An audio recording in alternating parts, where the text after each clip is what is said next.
इतनी देर से बोल रही हूँ मैं तुझे कि मेरे लिए चाय बना दे, पर तुझे सुनाई नहीं देता ना, बहरी हो गई है। भाभी मैं बस खाना खाने जा रही थी, उसके बाद बना।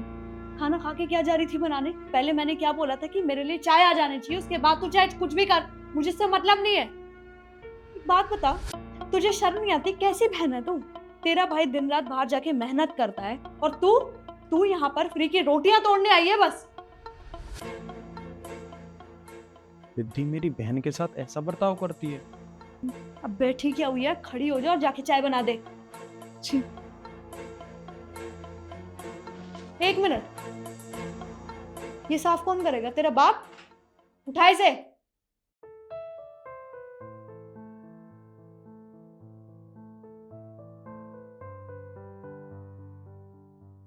और थोड़ी अच्छी बनाई हो चाय।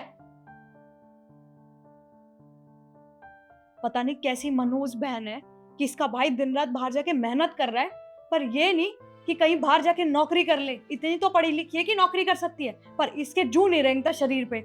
भाभी मैंने 2-3 जगह रिज्यूम डाल रखा है, जल्दी नौकरी मिल जाएगी मुझे। ज्यादा ना जबान मत लड़ा मुझसे।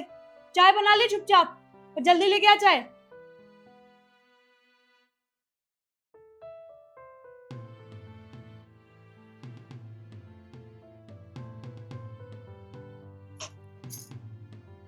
इतनी घटिया चाय। एक काम तुझसे कहा था, वो भी ढंग से नहीं होता। जाके दोबारा चाय बना के ला। भाभी रिद्धि क्या चल रहा है सब? रोशन, तुम तो ऑफिस गए थे, यहाँ कैसे? और कुछ नहीं चल रहा। मैं नव्या को ये समझा रही थी कि चाय कैसे बनती है। एक्चुअली इसे चाय बनानी नहीं आती। कल को शादी करके दूसरे घर जाएगी तो वहां जाके सब पूछेंगे कि चाय बनानी नहीं आती, तो ऐसा अच्छा नहीं लगता ना हमारे घर की लड़की को चार बातें कोई सुनाए उल्टा। रिद्धि झूठ बोलने की जरूरत नहीं है, मैंने सब अपनी आंखों से देख लिया है। थोड़ी देर पहले मैं यहाँ पर आया था, अरे मेरा कोई जरूरी सामान रह गया था, वो लेने मैं यहाँ आया था। तब मैंने अपनी आंखों से देखा है कि तुमने नव्या को लात मारी है।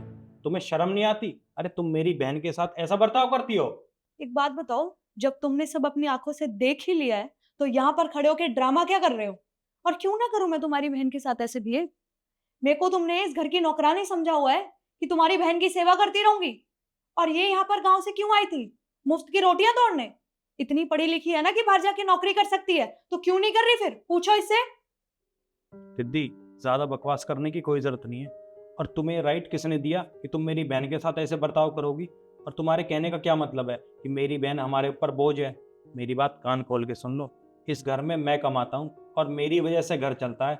दिन रात मैं मेहनत करता हूँ और मैं घर में पैसे लाता हूँ, तो तुम्हारा कोई हक नहीं बनता तुम मेरी बहन के साथ ऐसे नौकरों जैसा बर्ताव करोगी। रिद्धि मेरी बात कान खोल के सुन लो। अगर आज के बाद तुमने मेरी बहन के साथ कोई ऐसी हरकत करी या मैंने कुछ सुन लिया तो तुम्हें घर से बाहर निकाल दूंगा, याद रखना मेरी बात। हाँ ठीक है, आगे से मैं कभी ऐसा नहीं करूंगी। I am sorry. और रिद्धि मैं तुम्हें एक बात समझा देता हूँ। क्या कहा तुमने कि मेरी बहन बोझ बन रही है, हमारे टुकड़ों पर पल रही है?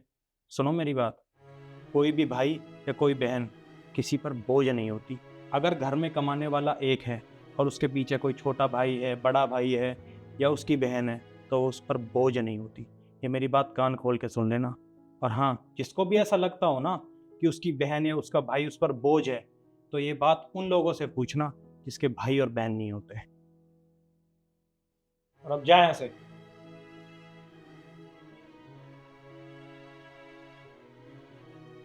नव्या बहन तू मुझे माफ़ कर देना, कहीं ना कहीं इन सब में मेरी गलती है।